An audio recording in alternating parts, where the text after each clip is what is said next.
What is going on, everybody, and welcome back to another video. Now today we are at 3,423 trophies. We are at our personal record right now. Hopefully we can keep on climbing and not lose any raids. We're on a pretty big win streak. I'm not trying to jinx myself, however this deck that I'm using is working out really well. So we might be able to get to 3,500 with it. We'll just have to wait and see. But since I am so high in trophies, I'm definitely going to be finding some higher level players. I've had to fend off a few level 11s here and there, but I mainly go up against level 10s who have level 4 and 5 epics. And since the only level 4 epics I have are my Dark Prince and my Giant Skeleton, I went ahead and put them into this deck. This right here is the deck that I'm using. It is the exact same deck that I uploaded a few days ago with that Goblin Barrel video.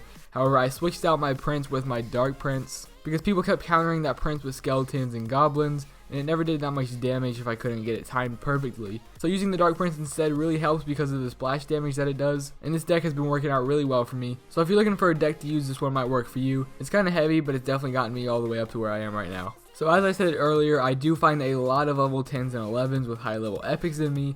And this guy right here from Royale, Jeremy, actually has level 6 epics. He's using the infamous P.E.K.K.A. Prince, Dark Prince, Ice Wizard combination. This attack strategy is really popular up here. I've seen a lot of top players use it, even on TV Royale, and it works really well. But at this point, I did not know that he had it. We both have elixir collectors down on the field, and as I place my cannon, he drops a P.E.K.K.A. in the back. Now, I usually don't stress too much over P.E.K.K.A.s because I do have this Inferno Tower, but that guy's a level 6 and he's pretty scary. Right there, I threw that Goblin Barrel to hopefully draw out his arrows, so when his P.E.K.K.A. came near, I could use my minions and they wouldn't get taken out. But his arrows weren't ready, so my Goblin Barrel did get quite a few hits in off that tower, which actually will work out in the end. Right here, he drops a lightning spell to get rid of my cannon and my elixir pump, also dealing a lot of damage to my giant skeleton. But right here, this is very important, that Dark Prince's shield gets knocked off right before the bomb blows up, so that bomb does all that damage to that Dark Prince, stopping at least 3 or 4 hits onto my tower, which could have been crucial. If he wouldn't have lost that shield right there, the bomb from my giant skeleton would have just knocked off his shield and he would have still had full health. The P.E.K.K.A. did get hit too, however, and my Dark Prince finished it off before it could get to my tower. But now he has this Prince coming at my tower, and before he can charge into it, I drop my Goblin Barrel as a defensive strategy to stop his blow from my tower. Once he destroys them, he gets about 2 or 3 hits in on my tower, drops it all the way down to 600 health, and then he gets taken out. So right now he's obviously in the lead. He has a level 3 princess coming towards my towers, and now he dropped that elixir collector in the middle of his map. So before this princess locks onto my tower, I drop my giant skeleton right in front of it. He blocks her from shooting that, but right after that princess gets taken out, here comes the P.E.K.K.A. and now we have to deal with that. So while he's distracted on my giant skeleton, I'm going to go ahead and drop that Inferno Tower.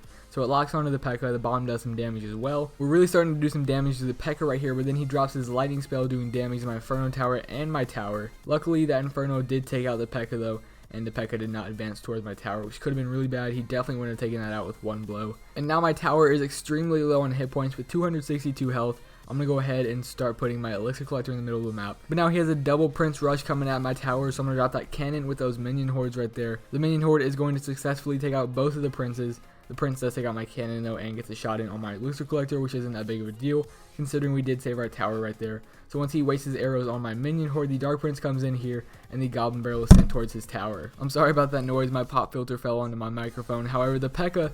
did take out my Dark Prince and my goblins got that tower all the way down to 300 hit points. So now this is a very even match. She has a level 6 P.E.K.K.A. coming at my towers right now. The giant skeleton is there as well, and I'm going to drop that Inferno so it takes out the P.E.K.K.A. as soon as we can. But my enemy does have that lightning spell and he's going to take out my Inferno Tower with it as well as my elixir collector. So the cannon works on that P.E.K.K.A. as well as that giant bomb takes it out. And now that my cannon is focused on this Ice Wizard, I'm going to go ahead and drop my Dark Prince to finish him off. Throwing a Goblin Barrel towards that tower right there with a Fireball to come in. I did not need that Fireball, the Goblins would have taken it out. But I just wanted to make sure I got the win, and the win we did get. We did beat this guy with level 6 epics. He almost had my tower. He wasted his arrows on the end, which definitely could have taken out my Goblin Barrel, but instead he used them on my tower and got it down to around 100 hit points. But we still won, and that's all that matters.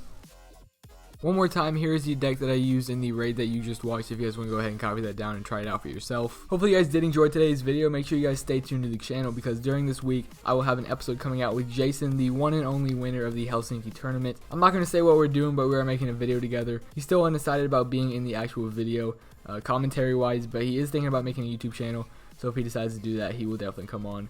But either way, he will be in my clan, and I will be doing something special with him for a video. So subscribe if you haven't already, and go ahead and drop a like if you're excited for that, or you just enjoyed today's video.